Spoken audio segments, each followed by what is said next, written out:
Je salue la présence de Agnès Monet, vice-présidente exécutive en charge du site de Lagune. Bienvenue à vous. Amis de la presse, installez-vous. Installez-vous. Nous allons démarrer. On reçoit maintenant le président du CSP, le docteur le ministre Justin Katina Koné, président du CSP, du Conseil stratégique et politique du PPACI. Aujourd'hui, ce jeudi 22 juin et 29 mai 2025, il animera donc le 37e numéro de la tribune PPACI qui porte sur deux thèmes. Le premier thème, la manipulation des données et des comptes publics. Quel héritage le pouvoir RAGP laisse-t-il à la Côte d'Ivoire à la lumière de l'expérience sénégalaise? Et en deuxième point, la convention d'évacuation sanitaire pour privilégier dissonance entre le discours officiel et les réalités sur l'état sanitaire de la Côte d'Ivoire. Amis de la presse, recevez maintenant le ministre Justin Katina Koné.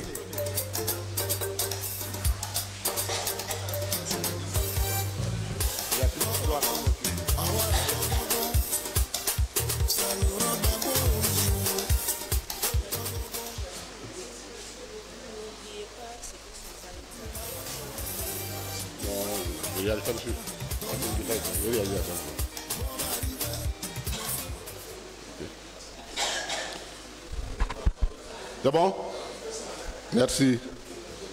Camarade président exécutif, camarade secrétaire général du parti, camarade président de l'inspection, camarade représentant la présidente du comité de contrôle, camarade VPE, camarade secrétaire général adjoint, membre du CSP, chers amis, membre de la direction, chers amis, la cellule de la communication, chers amis journalistes, merci d'être venus à notre rendez-vous habituel malgré le temps de pluie.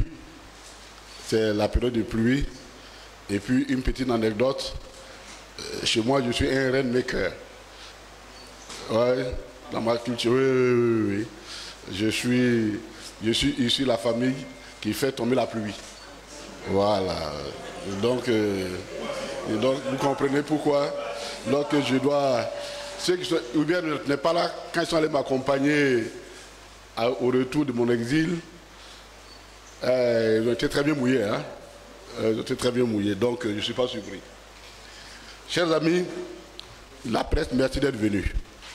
Merci d'être venus parce que nous allons aborder deux sujets qui sont très importants.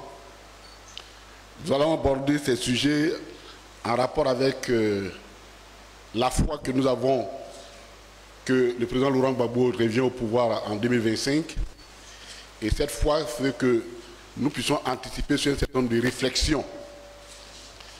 Et ce qui se passe ailleurs doit nous concerner et surtout nous permettre donc de nous préparer en tant que parti politique tout en dénonçant, mais en même temps de nous préparer de l'éventuelle, je demande la grande possibilité de rencontrer ces mêmes problèmes. La tribune d'aujourd'hui porte sur deux points. Il s'agit de s'interroger. Est-ce que ce qui s'est passé au Sénégal avec la falsification des comptes publics pour pouvoir rester dans les normes économiques, les ratios demandés, est-ce que la Côte d'Ivoire est à l'abri quand on regarde la similitude des deux économies? Ça, c'est la première des questions. Deuxièmement,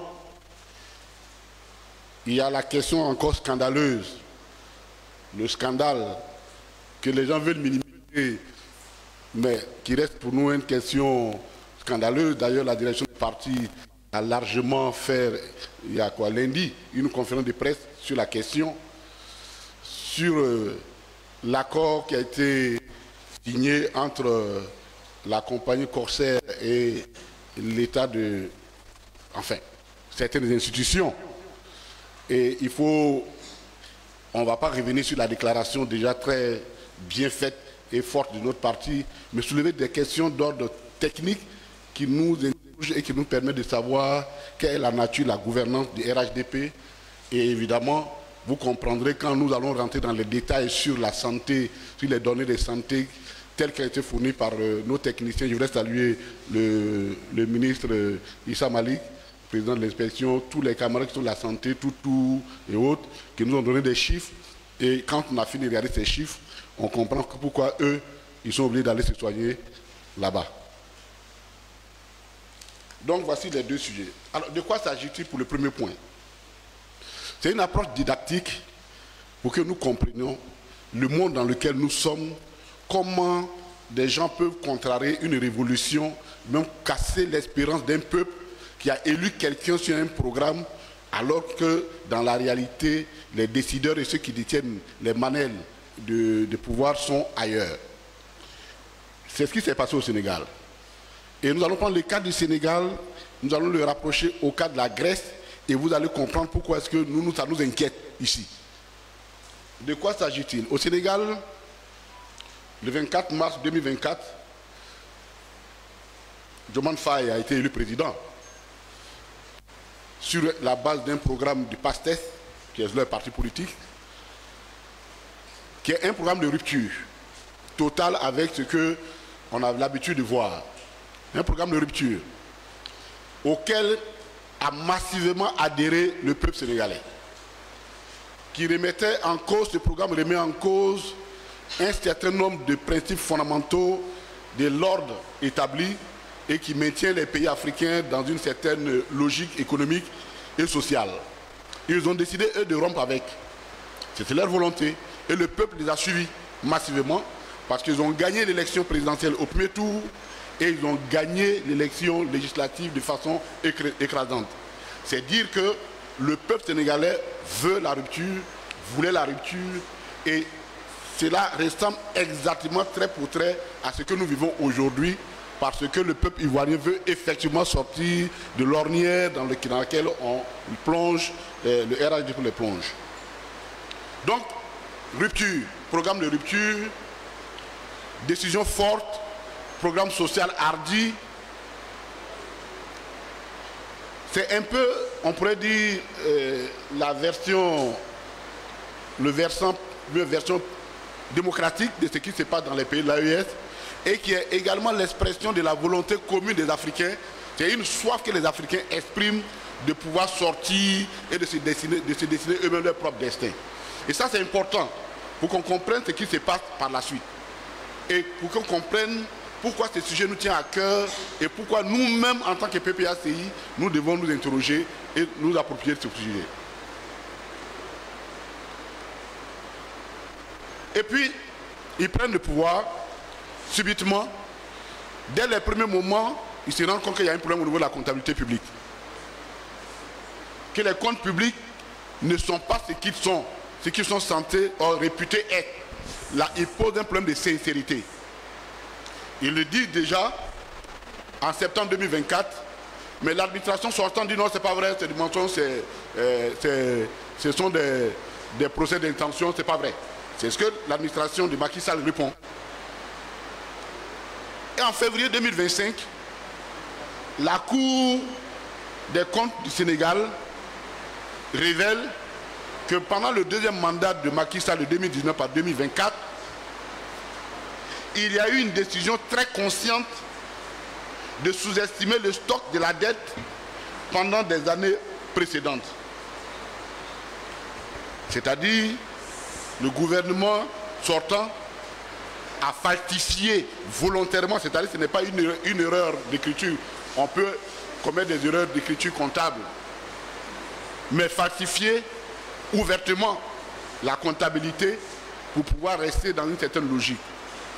Et ça, ce n'est pas étonnant et ça nous donne l'idée pourquoi nous nous inquiétons. Puisque ici, après la crise de 2011, il y a eu des données ici où les salaires payés par l'administration du président Laurent Gbagbo, on leur a dit de ne pas comptabiliser ces salaires-là et de comptabiliser des salaires qui n'ont jamais été payés. C'est ce qu'on appelle la falsification des écritures comptables. C'est une falsification d'écriture comptable. Au point où, cette année, dans la loi des finances, ils ont été obligés eux-mêmes de revenir là-dessus pour dire, bon, trouver une formule pour comptabiliser parce qu'il s'agissait des salaires. Mais pendant tout ce temps, pratiquement plus de 300 milliards, 240 milliards à peu près, ont été des salaires qu'on a régulièrement payés. Et l'administration du RHDP a dit non, nous on ne reconnaît pas ces salaires, et puis comptabiliser plutôt des salaires que nous on aurait reçus et on ne sait pas. Mais la comptabilité là, on ne peut pas faire ça. Donc c'est resté en stock, en stock à payer. Et c'est au nom de tout ça là que la condamnation du président Laurent Gbagbo découle. Et toutes nos autres condamnations découlent pour qu'en 2025, dans la loi des finances, ils reconnaissent qu'effectivement il s'agit des salaires qu'il fallait comptabiliser comme étant des salaires. Falsification d'écriture comptable.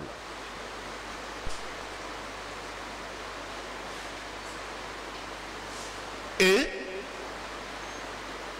en ce qui concerne le Sénégal, une délégation du FMI va venir confirmer que l'équivalent de 4200 milliards de dettes ont été volontairement occultés par l'administration sortante. Chers amis, chez nous on dit le bossu, il se renseigne sur son propre enterrement en regardant l'enterrement d'un autre bossu. Ce qui se passe au Sénégal peut arriver ici. Peut arriver ici. Et nous allons vous expliquer. Et donc, quand on corrige tout cela, on se rend compte que finalement, tous les interdits économiques que l'UEMOA, entre griffes, que l'UEMOA et tout ce que vous connaissez, se sont imposés, c'est-à-dire il ne faut pas dépasser un seuil comment on appelle, de déficit budgétaire, il doit être en dessous de 3%. Le ratio dette et sur les recettes propres doivent rester dans une certaine logique. La dette rapprochée au PIB ne doit pas dépasser 70%. Il y a un certain nombre de ratios, une sorte de corset, hein, les corsets là, qu'on s'est tissé nous-mêmes ici, et on porte ce corset là qui nous sert, mais c'est comme ça fonctionne. Et donc, le Sénégal, dont le PIB, le ratio dette-PIB était dette était de l'ordre 74%, qui est déjà au-dessus, officiellement, quand on fait la correction, finalement on se rend compte que c'est 100%. Le déficit budgétaire que eux, dans leur comptabilité, ils avaient figuré à 4,9%, passe à 12%.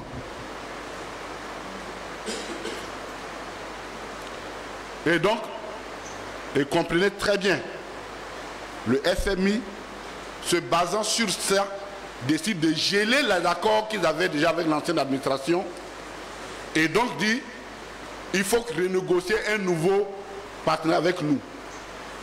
Première chose, dans la foulée, les agences de notation diminuent et cassent les notes du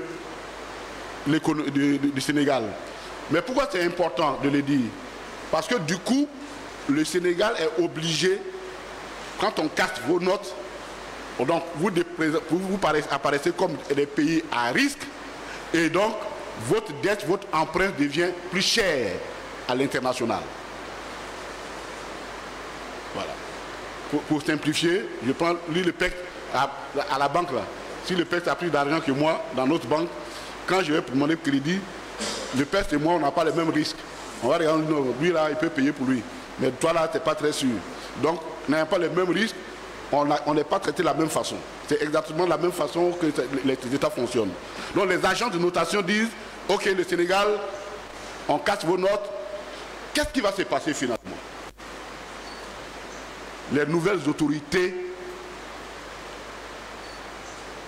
se sont coincées. Elles sont coincées. Parce que comment appliquer le programme pour lequel elles ont été élues quand non seulement le FMI gèle, d'accord, et deuxièmement, on vous oblige à aller emprunter à des taux plus élevés que l'administration précédente. La conséquence, aujourd'hui, tout le monde dit que le Sénégal, la rupture annoncée tarde à venir. Elle ne peut pas venir.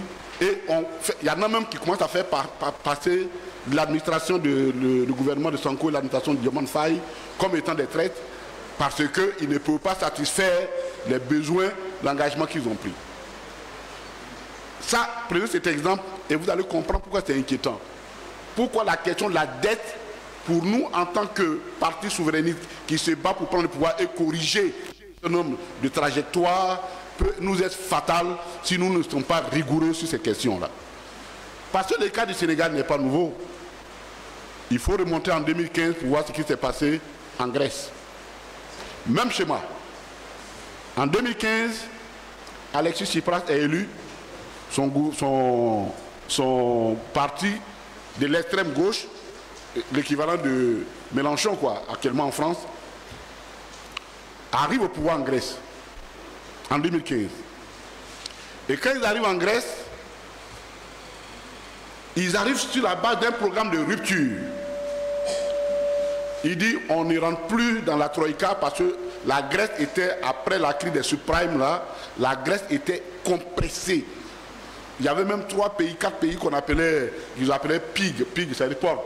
Les économistes appelaient les PIG, le Portugal, l'Irlande et puis la Grèce, qui avaient des sérieux problèmes économiques. Et donc ils étaient compressés de part et d'autre. Le peuple n'en pouvait pas. Et donc, le peuple a donné son mandat à Alexis Tsipras et son parti de gauche pour pouvoir sortir de cette situation. Ils ont gagné les élections à pratiquement un siège de la majorité absolue.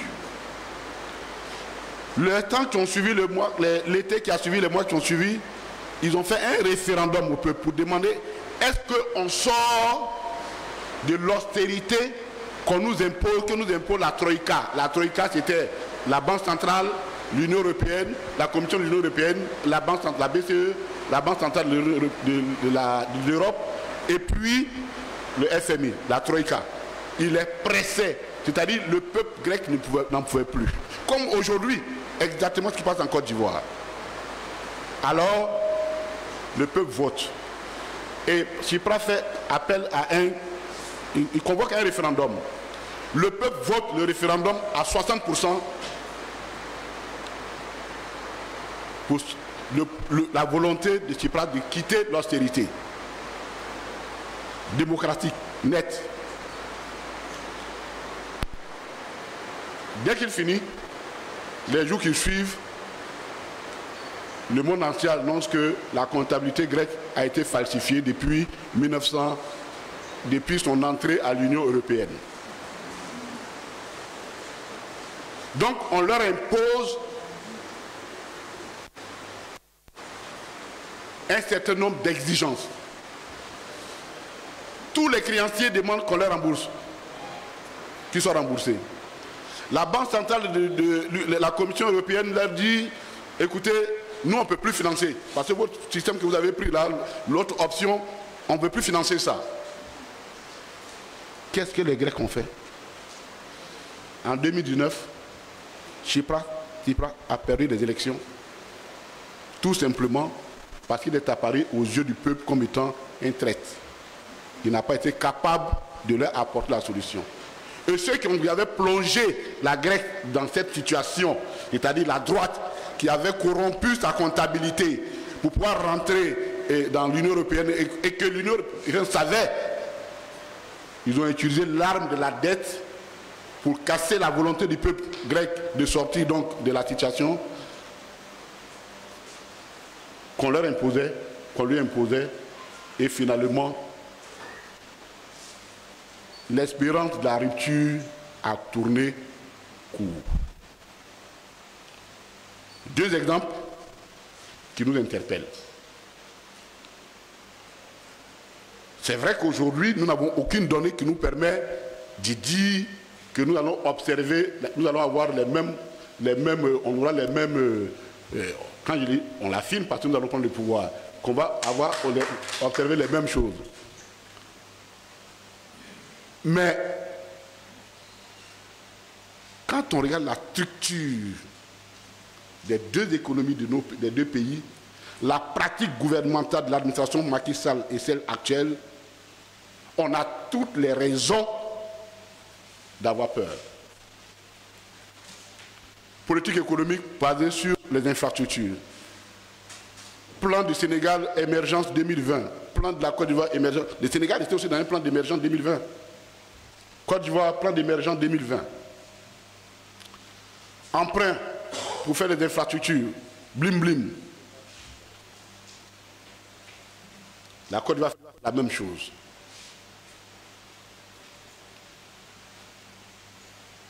Structure économique. La même structuration économique, même si l'économie ivoirienne est encore plus dynamique en termes de volume, mais la structuration reste la même. Faiblesse de la production interne, faiblesse de la production industrielle, secteur informel puissant, incapacité à mobiliser les ressources propres internes, ainsi de suite, c'est la même situation. Et extraversion, voilà, de notre économie, une économie extravertie, ainsi de suite. Donc, nous sommes dans la même structuration. C'est pourquoi nous nous inquiétons. Et quand nous nous inquiétons, nous interpellons des acteurs internes et externes qui ont manqué leur devoir au Sénégal, et nous interpellons ces mêmes acteurs ici parce que nous, et dans notre réflexion, on ne va pas accorder une immunité à des personnes qui sont conscientes qu'elles ont fait du faux et à leurs complices qui en étaient informés. Donc les dirigeants de RAIDP, c'est pour leur dire ceci. L'audit de la dette en Côte d'Ivoire, elle aura lieu. Et quand elle a lieu, s'il y a de la falsification, partout où vous serez, on va vous chercher, vous allez venir payer notre argent. Ça me paraît évident parce qu'il faut qu'on commence à attirer l'attention des uns et des autres sur cette façon de faire.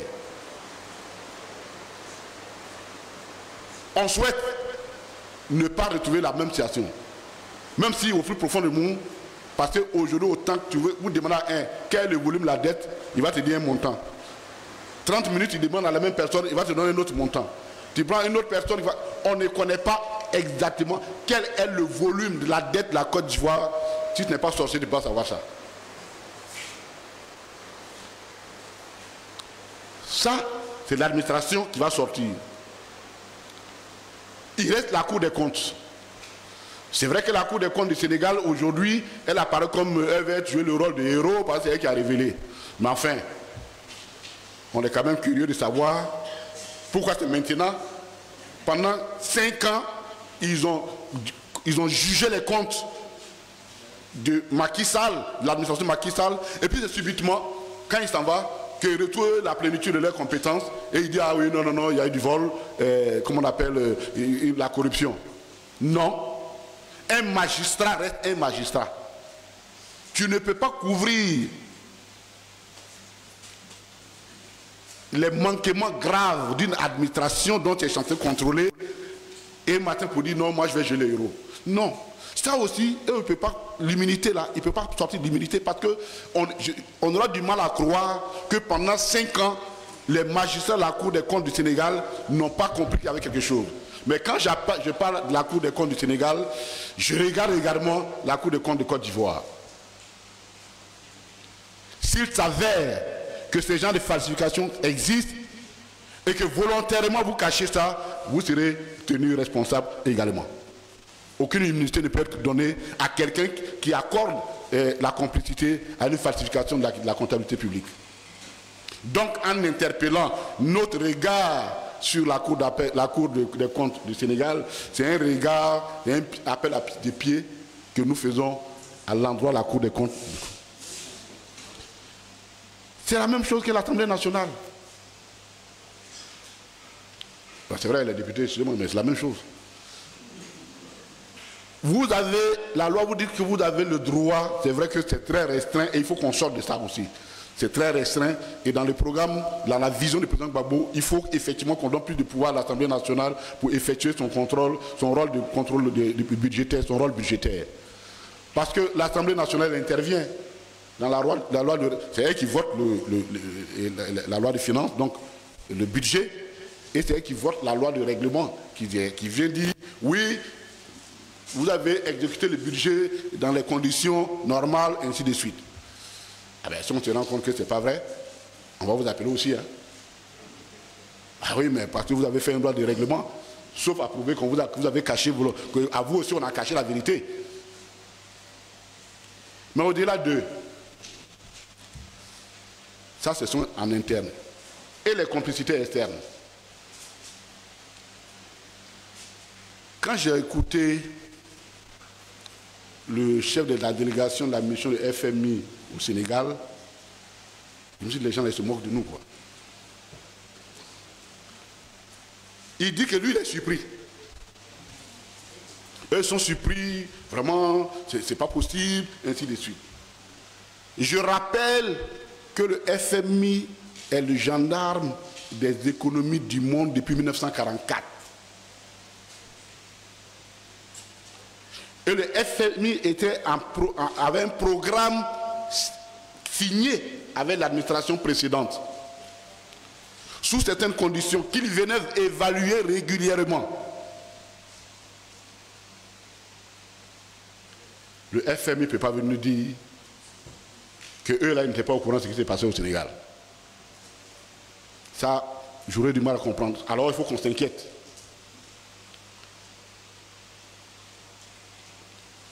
Parce que ils scrutent nos économistes jour par jour. C'est comme un médecin urgentiste devant un malade qui est en réanimation. Docteur, je passe sous ton couvert. Qui est en réanimation. Et puis, le malade meurt. On vient de dire non, le malade là, en cachette, il n'a plus automédication. Il n'a plus de médicaments qui n'étaient pas, qui n'avaient pas été prescrits par le médecin, et puis c'est ça qui l'a causé. Mais enfin, on va quand même demander les comptes à l'urgentiste. Ton malade qui était dans le coma, là, comment il s'est débrouillé pour prendre le médicament, lui seul pour manger et puis mourir? L'urgentiste, il y a un problème dessus. Donc on ne peut pas scruter nos économies tous les jours et puis nous dire on est surpris. Non, on n'est pas surpris. C'est des décisions politiques.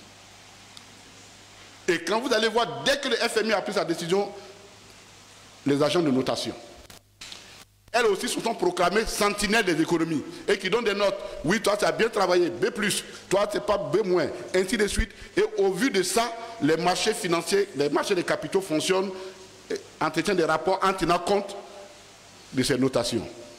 Mais ils notent à partir de quoi alors? Parce que si un examinateur, il vient s'asseoir et puis il vient dire, bon, moi je suis l'élève, je vois l'examinateur, je dis, bon, professeur, j'ai bien travaillé, il y a 18. Et puis toi, tu vas me dire, oui, il a bien travaillé, il a 18. Bon, ton rôle n'a pas de sens. Or, c'est exactement ce que ça apparaît. C'est-à-dire, eux, ils disent, nous, on note sur la base des déclarations que font les États. Mais si les gars a falsifié, tu as noté quoi? Et je rappelle qu'en ce qui concerne le Sénégal,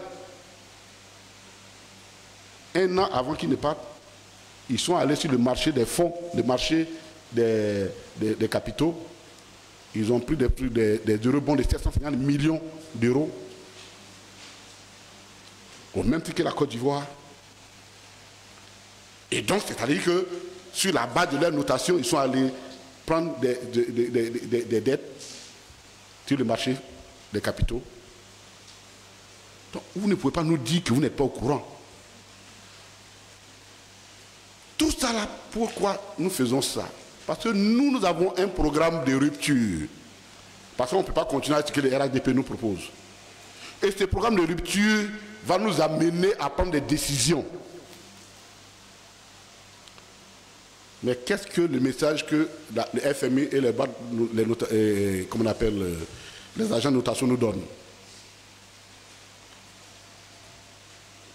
Si ce que vous voulez faire, ça ne nous arrange pas, On va regarder dans votre comptabilité, on va trouver les comptes faux et on va vous imposer des ruptures, on va vous imposer des restrictions qui vont limiter votre volonté de rupture. Donc la question de la dette devient absolument un instrument hautement politique. C'est un instrument de domination. C'est pourquoi on ne cessera jamais de dire qu'il faut que nous fassions attention à la dette. Et nous ne sommes pas les seuls, même les plus grands économistes, comme l'ancien directeur, le président de la Banque mondiale dit. Tant que la dette est soutenable, c'est-à-dire que la dette à long terme, c'est-à-dire qu'on faisait la dette à long terme avant, elle permettait donc de faire des investissements à long terme. Aujourd'hui, dans nos économies, y compris en Côte d'Ivoire, la dette à court terme est de l'ordre de 30%. C'est-à-dire les dettes prises pour gérer des urgences. Je vais simplifier pour ne pas fatiguer les gens des termes économiques, est de seulement 30%. C'est-à-dire non seulement la dette, elle est privatisée. Avant 2000, c'était la dette privée était de l'ordre de 13%. Maintenant, elle est autour de 51%. Maintenant, les dettes à court terme qu'on prend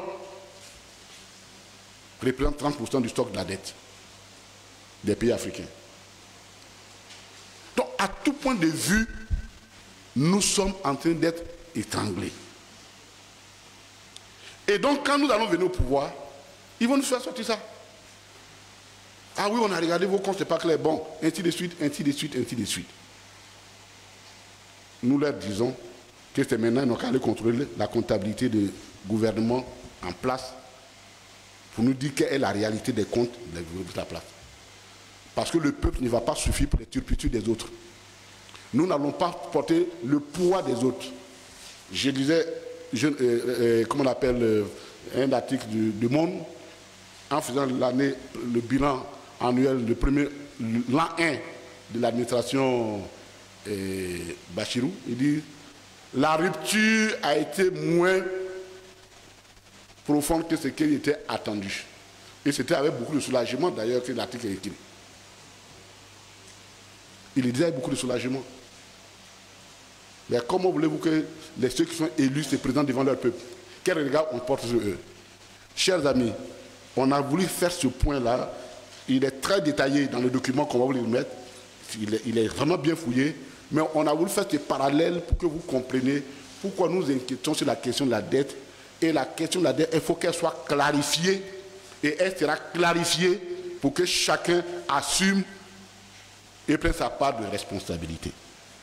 Ce qui se passe au Sénégal, c'est déjà passé en Grèce.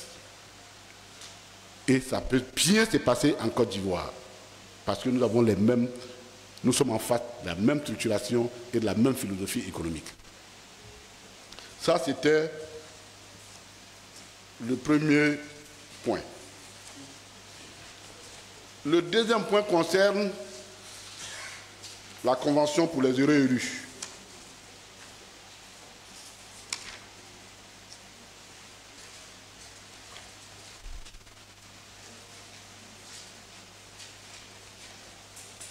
La convention sanitaire, d'évacuation sanitaire pour les privilégiés de la nation.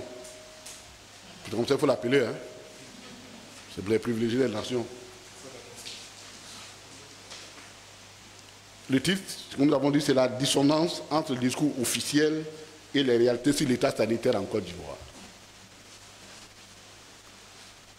Parce que on ne peut pas venir tous les jours nous dire nous avons les meilleurs hôpitaux du monde et puis aller se soigner dans des hôpitaux qui sont moins équipés que les nôtres. Ben, si c'est les meilleurs du monde, vous allez ailleurs, pourquoi?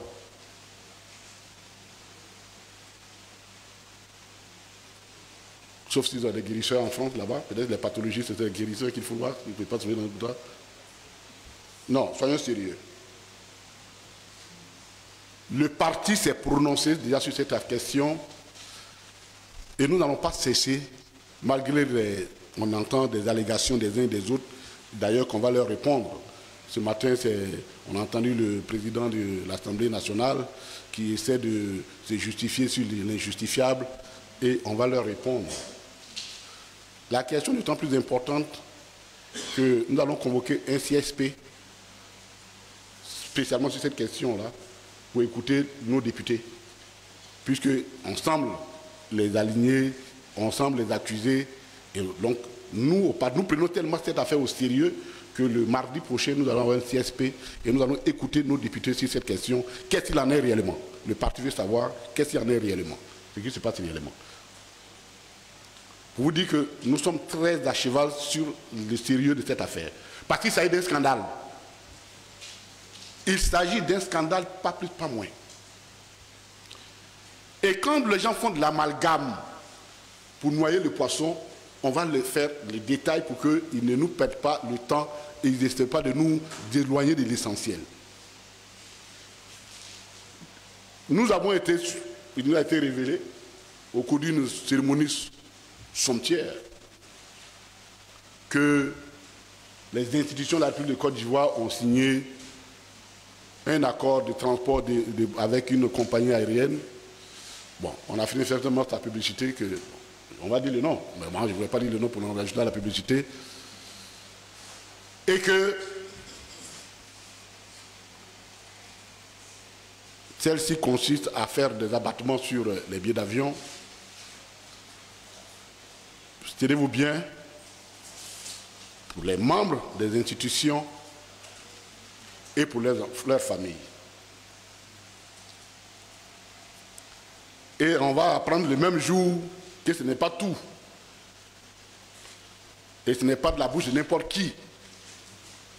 La présidente du Sénat, très heureuse de nous annoncer qu'eux aussi, en plus de ça, ils ont négocié des abattements avec l'hôpital, des facilités avec l'hôpital américain de Paris pour bénéficier davantage pour aller se soigner là-bas. Ah. Eux et leurs enfants. Elle a bien pressé famille, collaborateurs, tout. Voyez-vous, pourquoi nous parlons de dissonance, qui veut dire incohérence? Il y a deux éléments qui nous interpellent. Premièrement, la question de droit que nous nous posons. Parce qu'on est dans quel pays? On doit se poser, et c'est la question que le PPAC se pose, quel est le cadre juridique de cette convention?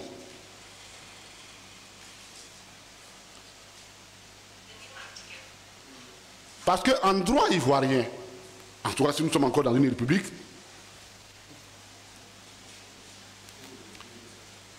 l'État interagit avec le privé dans ce qu'on appelle de façon générique les commandes publiques. C'est-à-dire, l'État, l'administration passe des commandes. Et les noms les mieux connus, c'est les marchés publics.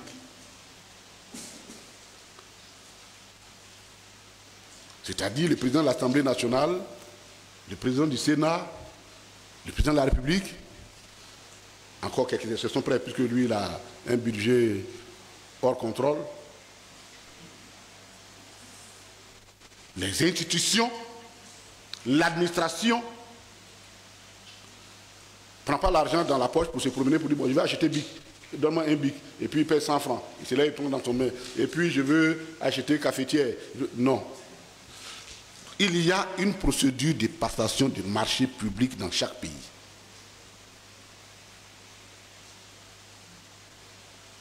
La question qu'on se pose, cette convention relève de quelle nature juridique? Est-ce qu'il s'agit d'un marché public au sens défini que lui donne l'ordonnance qui régit l'ordonnance 2019-679 du 24 juillet 2019 portant sur les marchés publics, et qui définit le marché public comme étant un contrat écrit conclu à titre onéreux par une autorité contractante pour répondre à ses besoins, c'est-à-dire aux besoins de l'autorité contractante, donc le besoin de l'administration.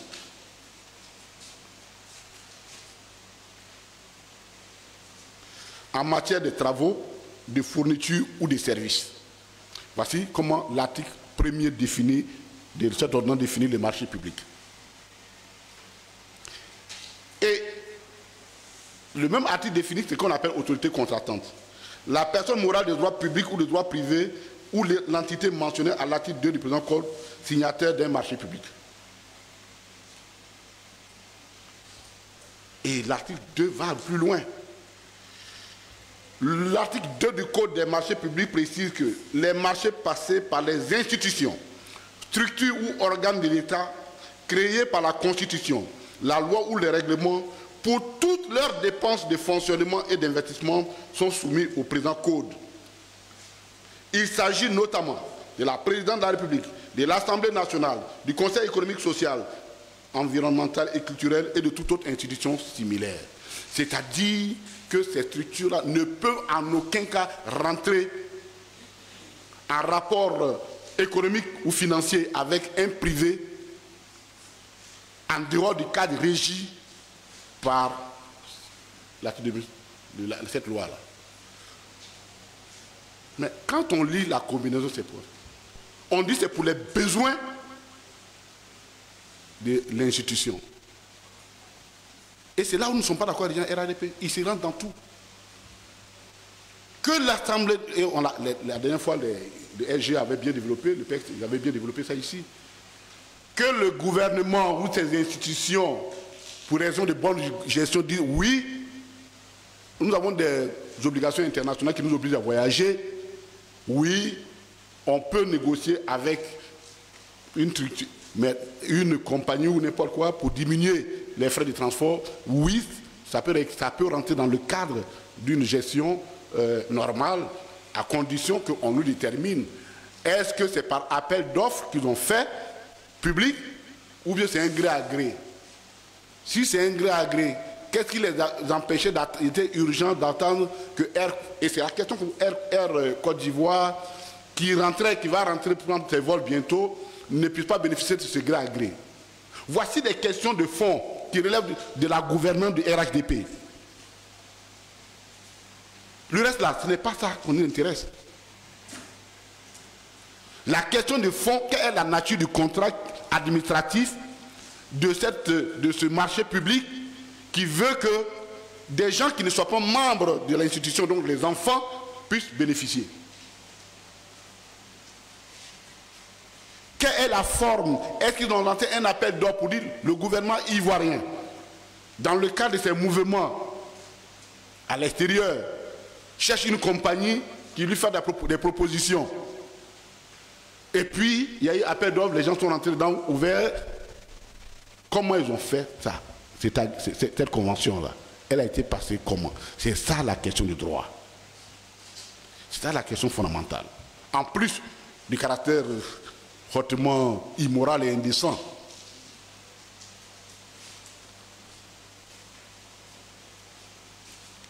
Deuxièmement,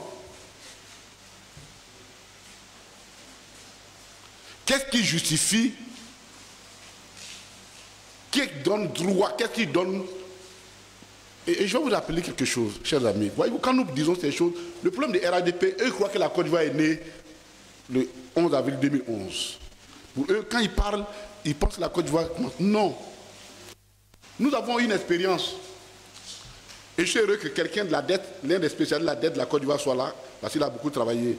Donc il faut qu'on te voit parce que Boiseau, c'est l'un des spécialistes de la dette publique ici.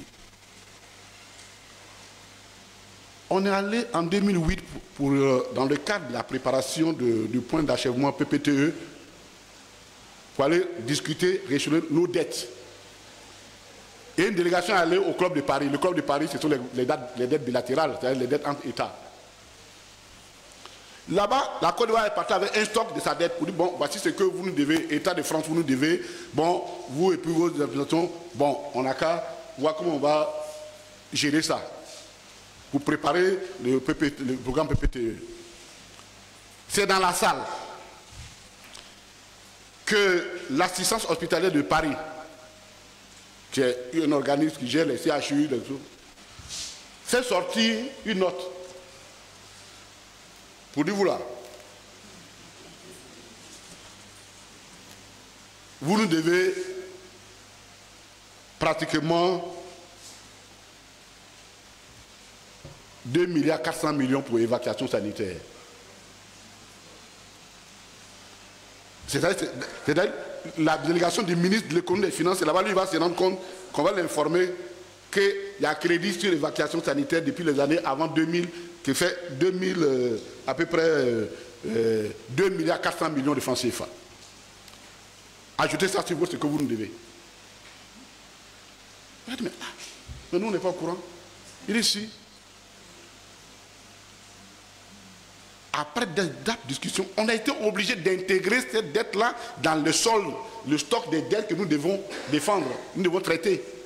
Sans même savoir, est-ce que ça concernait les enfants, ça concernait les personnes, on ne savait pas. Ça s'est fait. Donc, ce n'est pas la théorie. Mais pourquoi la délégation ivoirienne n'était pas au courant? Parce que ça s'est fait en dehors du cadre légal des dépenses publiques. Et c'est dans ça qu'on se retrouve aujourd'hui. Parce que quand on va faire le point, un budget, c'est des chapitres qui existent. S'il n'y a pas de chapitre, il n'y a pas on ne peut pas te faire exécuter un budget. Il y a un directeur de financier qui était un ancien DAF qui est ici, c'est de quoi on parle. Donc, s'il n'y a pas de chapitre budgétaire, on ne peut pas exécuter un budget.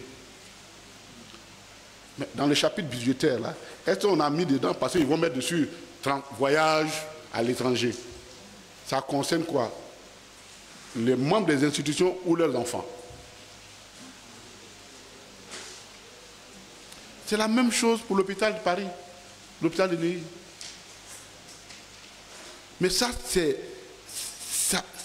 je ne sais pas comment Madame la Présidente, à ce niveau, a pu faire sortir ça.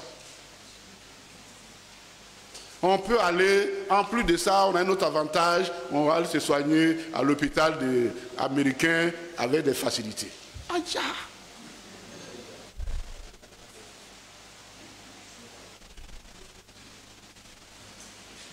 J'étais avec mon fils, il est bon comédien, il me dit, mais papa, nous, on est concernés aussi, non? Il faut aller, tu vas voir si on est concernés. Non. S'il vous plaît. Mais pourquoi nous disons qu'il y a cette dissonance? Et c'est le dernier point. C'est que dans la réalité,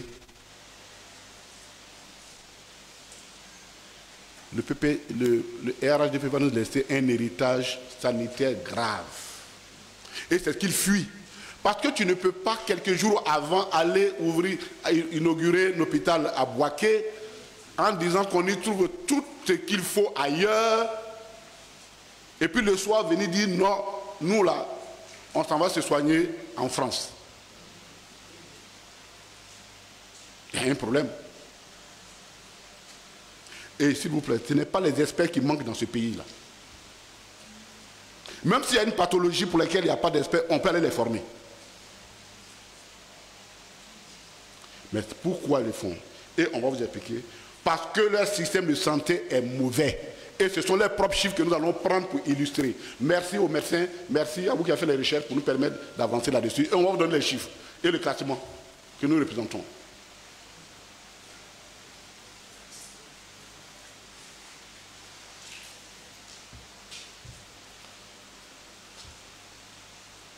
L'espérance de vie en Côte d'Ivoire.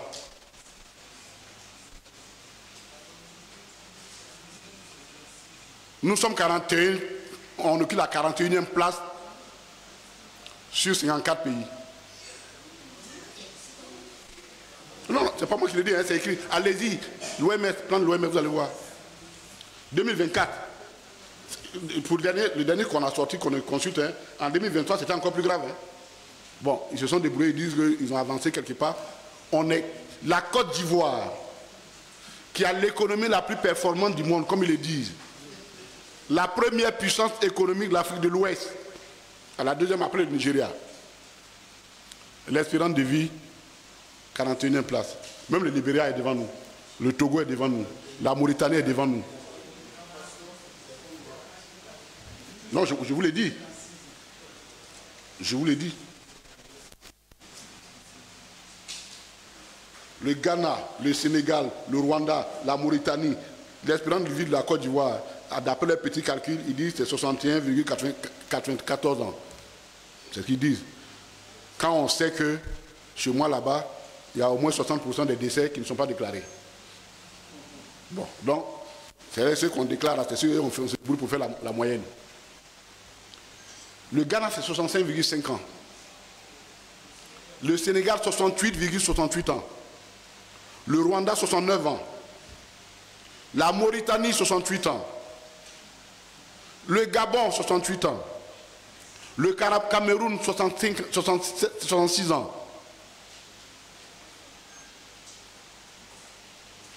Voilà ce qu'ils fuient. Leur espérance de vie.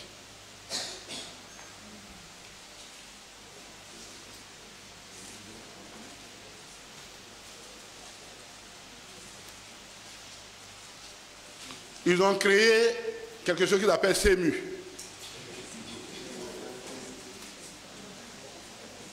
Couverture maladie universelle. Voyez-vous, le problème de nos pays, c'est que on fait la politique avec la haine. Et la politique avec la haine, ça ne passe pas. Nous, là, on a réfléchi sur l'AMU. Ça nous a pris des expériences du travail. À cause de leur guerre qu'ils nous ont faite, on n'a pas été capable de la mettre en œuvre. Mais les données sont là, techniques sont là. Ils ont créé quelque chose qu'ils appellent CEMU.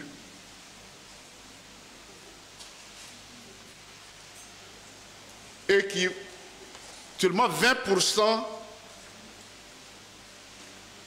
c'est-à-dire il y a 60% de la population qui est théoriquement couverte, mais dans la réalité, il n'y a que 20%. Ça marche seulement pour 20% réellement, 20%. Le truc là, c'est mieux. Selon les données de la Banque mondiale,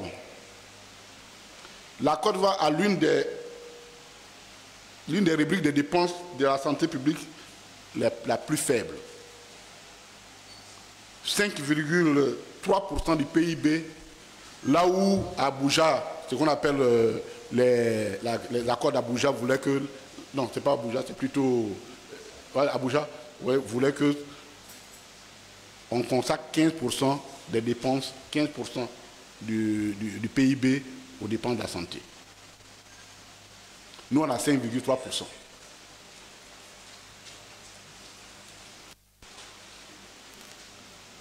Et ce n'est même pas bien réparti. Un enfant né à Abidjan, il a 4 fois plus de chances de survivre qu'un enfant né à Odiéné. D'ailleurs, à Odiéné, vous avez vu, vous connaissez les couveuses, non? Vraiment, ça là, vous nous avez... Ousmane, ça vous avez mis contre nous. Hein. Aïe! Vous connaissez les couveuses pour prématurer à Odiéné? Vous ne savez pas?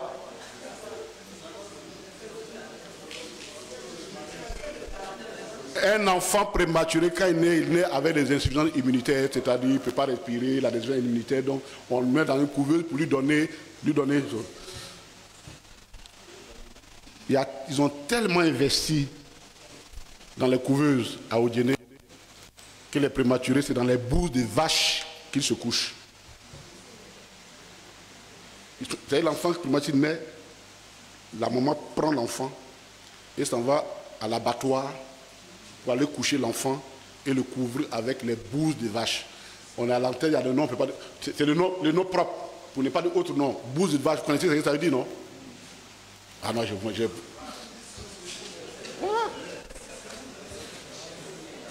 Les déchets des vaches, voilà. Il y a une vidéo, et c'est quelqu'un qui a filmé, qui a présenté ça. Et ça circule. Et le gouvernement n'a pas encore réagi pour dire c'est faux ou pas.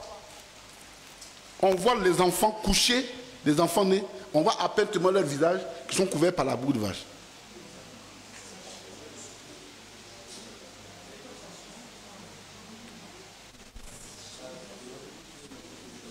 Même les peuples qui ont pour spécialité l'élevage ne préparent pas leurs enfants à l'élevage de cette façon-là. Voici ce qui se passe dans notre pays.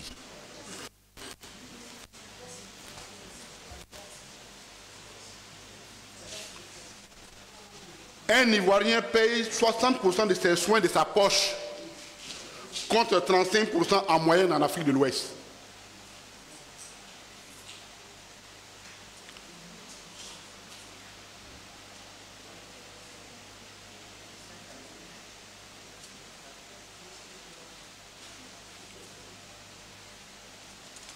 Et il y a les inégalités.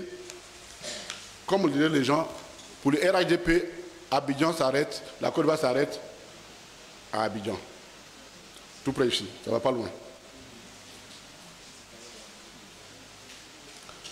Selon les statistiques, 70% des équipements lourds, ce qu'on peut appeler les scanners, l'IRM, et 85% des spécialistes sont concentrés à Abidjan.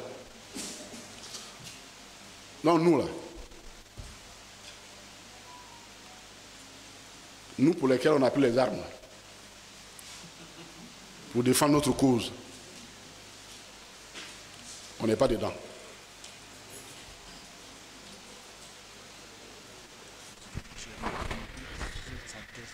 Ok.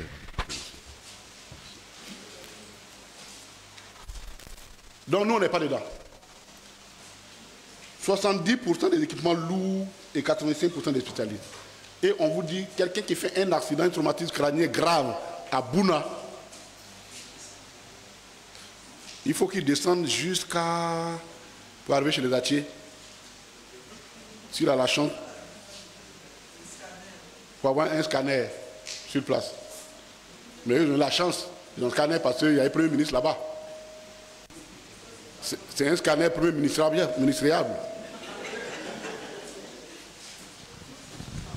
Donc, on quitte depuis Bouna, on traverse Bondoukou, on traverse l'Indénié, tout l'Indénié, et on vient certainement à Zopé qu'on peut avoir un scanner.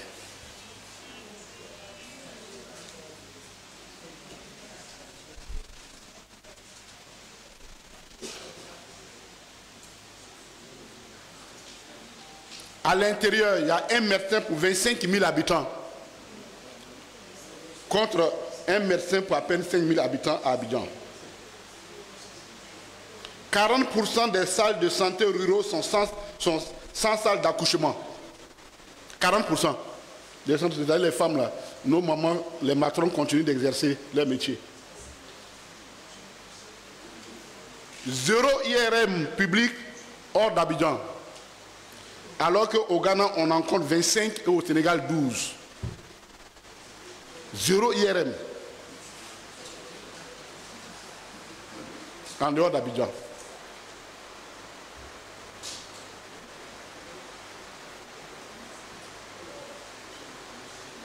La mortalité et la morbidité. Ça aussi, le bilan accablant parce qu'il joue sur l'espérance de vie. C'est-à-dire si moi je me débrouille, je me terre jusqu'à 80 ans, et puis on prend et puis il y a quelqu'un qui meurt à 1 an, quand on fait la moyenne évidemment, bon voilà. Donc la mortalité infantile, la morbidité, ce sont des données très importantes, qui sont des facteurs importants dans le développement, dans l'appréciation d'un état de santé. La mortalité générale est élevée, elle est de l'ordre de 9,9 pour 1000 habitants, soit 2 fois plus qu'au Rwanda, selon la Banque mondiale. Et notre pays est en tête de la liste des pays de l'UEMOA en ce qui concerne la mortalité générale. En d'autres termes, on meurt plus dans notre pays qu'au Mali, au Burkina, au Niger, au Sénégal, ainsi de suite. La mortalité infantile, elle est de 59,2 décès sur 1000 personnes. Presque 2 fois plus au Ghana. La mortalité maternelle, c'est-à-dire à l'accouchement, 385 décès maternels pour 100 000 naissances vivantes. Le paludisme, 3200 enfants meurent par an, des enfants, on ne parle pas de nous autres, par an, soit la cause de 80%, fait 80% de la cause des décès des enfants.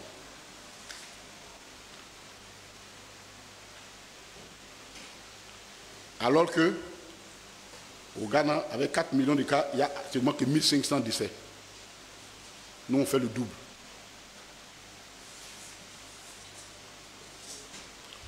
On a 30% des vaccinations, des vaccins qui sont perdus à cause du problème de réfrigération. Là, on prend un vaccin, là. chercher moyen pour congeler, conserver le vaccin là. 30% sont perdus.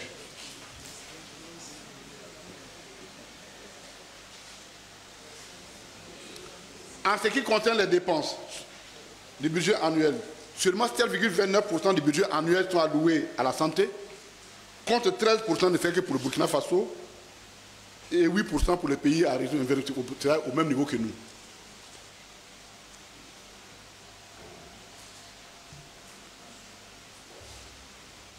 Même les ARV, c'est-à-dire les rétroviraux, tout ça, on ne vivait que grâce aux Américains. Bon, maintenant Trump est venu. Et on ne s'arrête pas là.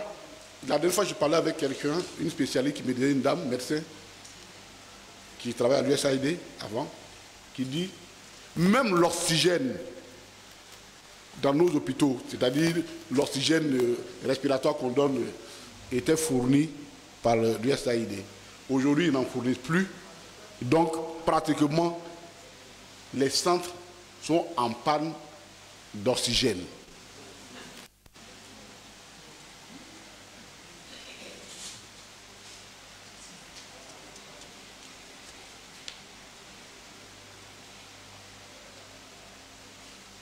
Et selon des enquêtes,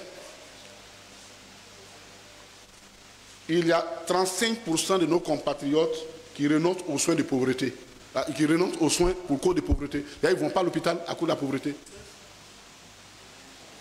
Et les femmes, quand elles vont la première fois, on leur dit qu'elles sont enceintes, allez faire, comment on appelle, l'échographie. Bon, il n'y a pas d'échographie à côté. Donc, chez moi, par exemple, il n'y a pas d'échographie à l'échographie. Il faut marcher pour aller à Niakara, vous pouvez trouver une voiture pour aller à Niakara, ou une échographie pour tout un département. Et puis quand on lui donne le papier, il faut payer. Elle dit non, c'est bon. Elle revient, et puis elle-même, elle écoute chaque matin le battement de son cœur, de son enfant, et puis elle décide ce qui a conduit à tenir.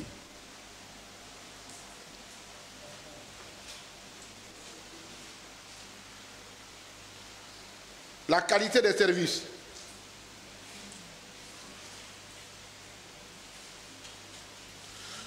Le traitement contre le diabète coûte 2 mois de revenus pour un agriculteur.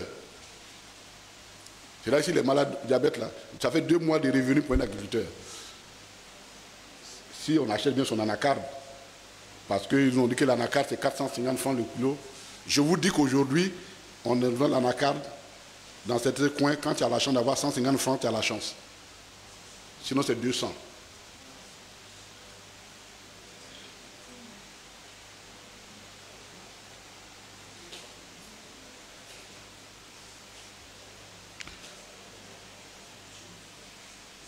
La qualité des services de santé. En Côte d'Ivoire, 15% des patients attrapent une infection à l'hôpital. C'est-à-dire que tu t'en vas te soigner, mais tu attrapes une nouvelle maladie là-bas. 15%. 15%. Au Sénégal, c'est à peine 8%. Parce que là-bas, eux font des audits sanitaires réguliers. Donc chez nous, tu t'envoies un palu. Si tu ne fais pas attention, tu reviens avec autre chose.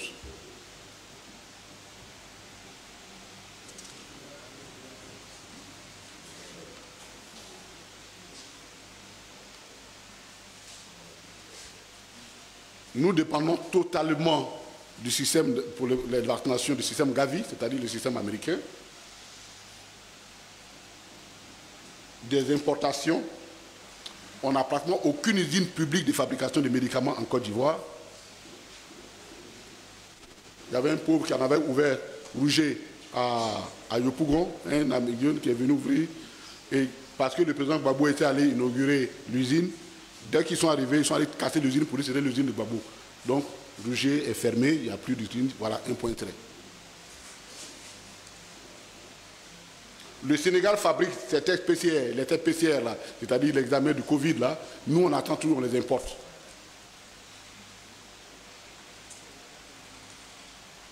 Le Maroc produit 70% de ses médicaments génériques et même en exporte vers l'Europe. Nous, 85% de nos médicaments sont importés. Et 78% des pharmacies publiques sont en rupture de stock.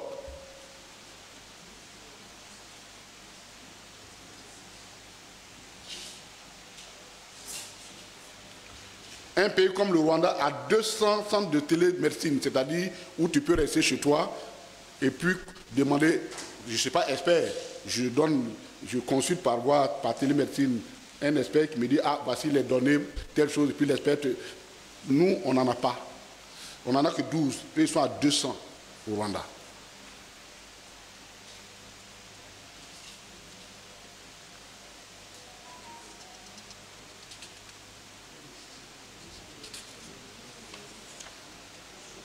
Je ne parle même pas du personnel qui est en pénurie. Pénurie de personnel. C'est-à-dire, bon, voilà. Le tableau est là, hein, on va vous le donner. Le tableau est là, il est pathétique. Alors vous comprenez alors pourquoi eux ils sont obligés d'aller se soigner là-bas. Entre les discours officiels et la réalité en Côte d'Ivoire, la différence est abyssale. On ne peut pas continuer avec ça. On ne peut pas continuer de narguer le peuple avec ça. Il faut que nous en sortions.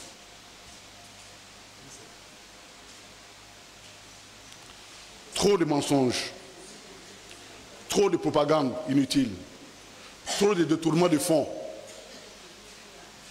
trop de mépris pour le peuple. En gros, trop, c'est trop. Je vous remercie.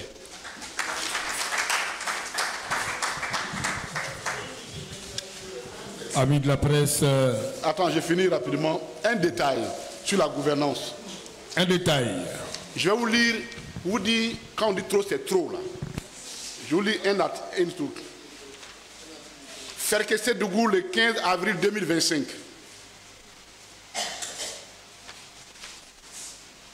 District autonome des Savanes. Région du Tchologo. Courrier numéro 442-CRT-CAB-DGA. À messieurs les secrétaires départementaux de RADP du Tchologo. Écoutez bien. Objet. Recrutement de personnel pour le port sec de Ferkessé-Dougou. Messieurs les secrétaires départementaux, j'ai le plaisir de vous informer que dans le cadre du démarrage des activités de la cellule de gestion du projet de construction du port sec de Ferkessé-Dougou, il est lancé le recrutement de personnel dont les profils sont les suivants. Un directeur technique adjoint chargé des travaux de route ayant un niveau d'ingénieur de travaux Bac+5, 2 interprètes pouvant traduire correctement la langue chinoise en français et vice-versa, conducteur d'engins lourds, mécanicien d'engins lourds, menuisier, ferronnerie, maçon. Le dossier de candidature sont à déposer à l'administration de la district Lille au port sec de Ferkessé-Dougou à Deko-Kaha, rue de Wangolo à 300 mètres du corridor nord. Pour toute information supplémentaire, appelez 01 02 33 33 33. Veuillez agréer, monsieur le secrétaire départemental, l'expression de ma parfaite considération. Signé le deuxième adjoint, je n'ai pas dit son nom. C'est un parent. Je ne vais pas l'exposer. Signé le deuxième adjoint du conseil de la région. Est-ce que vous avez compris ça? C'est-à-dire une institution de la République s'adresse à un parti politique pour l'informer de l'existence de postes de travail enfin, un service public.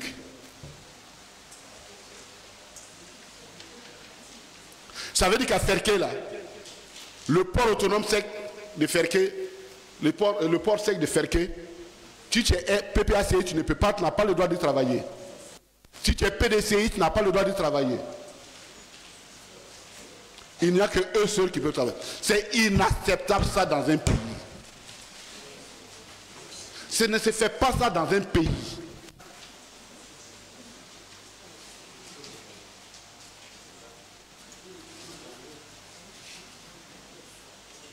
Même au parti unique, il y avait un peu d'éthique. Au nom de quoi les autres citoyens n'ont pas droit au travail en Côte d'Ivoire si tu n'es pas RHDP? C'est quoi ça, cette histoire-là?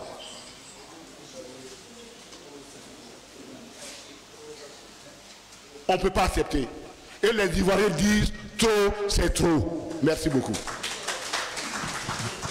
Amis de la presse, on ne peut pas être plus clair que ça et plus éloquent.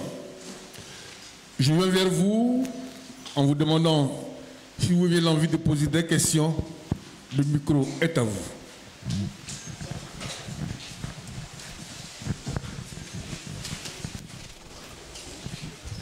Le temps pour le ministre de souffler juste 30 secondes et il est à vous. Posez la question. Merci. Je suis Carlos Dogba de Riel TV. Monsieur le ministre, dans le premier volet de votre développement, vous avez dit clairement que vous n'avez pas de données exactes pour peut-être pour dénoncer les chiffres, la notation financière.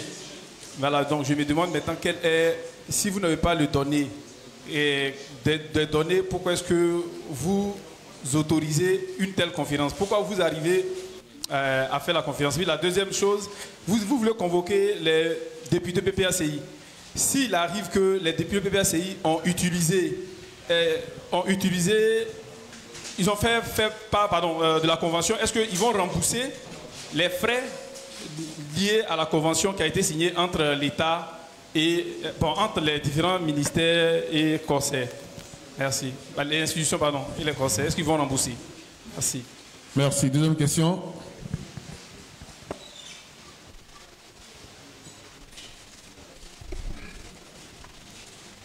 Monsieur le ministre, bonjour. Je suis Vénan Saka, journaliste pour le quotidien L'Inter. Moi, je voudrais aller dans le même sens que lui sur sa deuxième question. C'est de savoir s'il advenait, après avoir entendu les députés du PPACI, que certains d'entre eux auraient été partis à ce contrat, à cette convention qui lie l'Assemblée nationale à la compagnie aérienne. Est-ce que le PPACI en prévoit de sanctionner ces députés sur ce cas-là, étant donné que le PPACI lui-même condamne cette convention-là? Troisième question.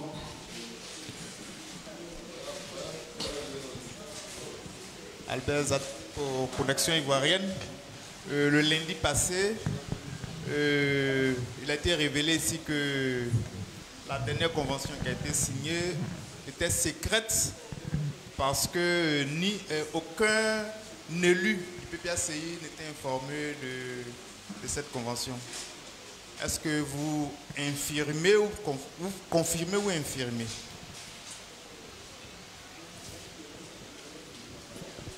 Ok. On va maintenant permettre au ministre de répondre aux trois premières questions.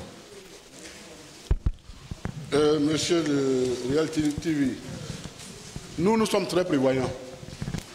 On n'attend pas du tout que les dangers viennent nous trouver et puis on se débat. Je crois que si vous avez bien écouté mon raisonnement, vous avez compris que nous avons levé un certain nombre de similitudes. Ce que nous sommes en train de dire, c'est qu'on a dit ce qui se passe là-bas, ça peut bien se passer ici. Et on a même donné quelques exemples sur la question des salaires qu'on a payés en 2011, où ils ont dit de ne pas les comptabiliser. C'est ça qu'on appelle la falsification des écritures comptables. Donc même si on n'a pas la plénitude de toutes les données, mais on a encore quelques indices qui nous inquiètent. Donc nous ne faisons qu'attirer l'attention. Et surtout, ce qui est important ici, c'est d'attirer l'attention de tous les acteurs. Que nous, il ne faut pas qu'ils attendent et que nous prenions le pouvoir et venons nous faire sortir des éléments pour contrecarrer notre programme de gouvernement que nous avons prévu pour les Ivoiriens. Comme ça s'est fait contre l'administration de Diomaye Faye. Donc notre approche, elle est très logique. On n'attend pas du tout que le mal nous arrive avant de le faire. C'est de la prévention. Et je crois que c'est très important. Maintenant, je crois qu'il faut que on fasse très attention. On va écouter nos députés, et je réponds en même temps à vos choses. On va les écouter pour savoir qu'est-ce qui s'est passé réellement. Est-ce qu'ils étaient au courant ils avaient la plénitude de la connaissance de ce qui s'est passé. Nous sommes pour le moment au stade des informations. Quand nous serons suffisamment informés, le communiqué qui suivra d'autres rencontres, vous serez communiqués, vous serez informés. Mais le problème, il ne faut pas faire la part des choses. Si effectivement nous, les deux députés, allaient se soigner à l'hôpital américain avec une réduction, bon ben ça, on va lui demander au nom de quoi il a fait. Au nom de quoi il a fait. Maintenant, si c'est les frais, je dis quelqu'un, je vous ai dit qu'il faut faire la part des choses. Tant qu'il s'agissait de prendre un moyen pour diminuer les dépenses publiques, entre un accord pour l'intérêt de l'État et des structures de l'État, il n'y a pas de problème. Mais ce qui est le problème, et on ne sait pas quelle est la nature du contrat, c'est le fait que, en plus des élus, on met les parents. C'est ça qui est notre problème. Et effectivement, si l'un de nos députés a bénéficié de ça, bon, on avisera. Mais tant que c'est pour quelqu'un aller en mission, on envoie en mission et puis tu bénéficies de ces choses en tant que député. C'est-à-dire, le scandale n'est pas lié comment on appelle, au fait qu'on ait pris des dispositions pour diminuer les frais de fonctionnement de nos structures. Non. C'est ce qui accompagne là qui fait le scandale. Je crois qu'il faut qu'on fasse la part des choses. Bon, sanction des députés, on vient de répondre à c'est la même réponse. Hein. Bon, la dernière question, nous allons interroger les députés. Elles étaient vraiment informées. On leur a dit quoi? Parce que si moi je suis député, parce que ce n'est pas tous les députés qui s'en vont signer. Si je suis député et que le président, mon adjoint me dit, ah, on a négocié avec telle compagnie pour faciliter vos missions à l'étranger, mais si le député là, lui, s'en tient à ça. Il ne va pas aller chercher. Si on lui a donné l'information, il n'y a pas de problème. Mais par contre, qu'en plus de lui, sa copine peut partir, son enfant peut partir, sa maîtresse et autres, ah, ça devient une autre affaire. Donc il faut faire la part des choses. C'est pourquoi vraiment nous tenons à ça. Le président Gbagbo tient vraiment à la transparence et à la clarté de ces questions-là. Il nous a instruit, le CSP va se réunir avec les députés. On va pour comprendre comment ça s'est passé. Et si eux-mêmes ont été trompés, parce qu'ils avaient été trompés, c'est-à-dire on est venu nous dire, mais on ne vous dit même pas le fond des choses. Vous ne savez même pas qu'on a assis dans votre dos pour vos enfants, et puis vos enfants ne sont même pas informés. Donc tout ça, ça fait partie des questions qu'on va leur poser, et ce qui sortira, vous serez informés. Est-ce qu'on est bon pour les questions? Ok.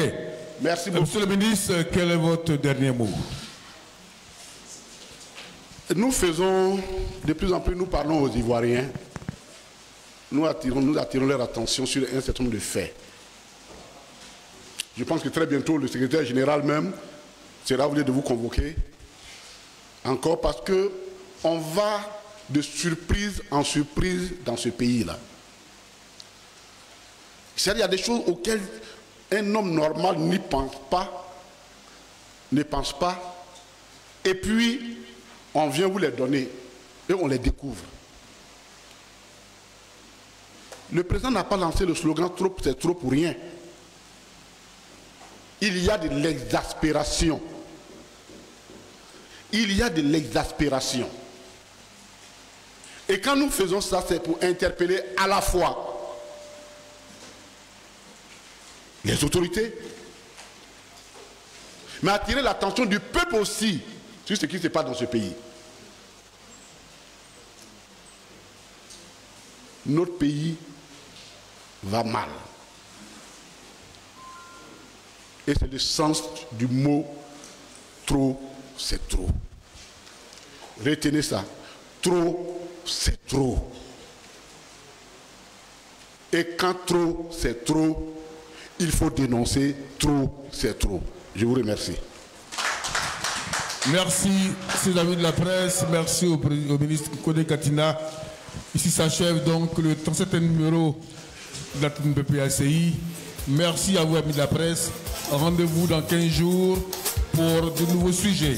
Je vous remercie.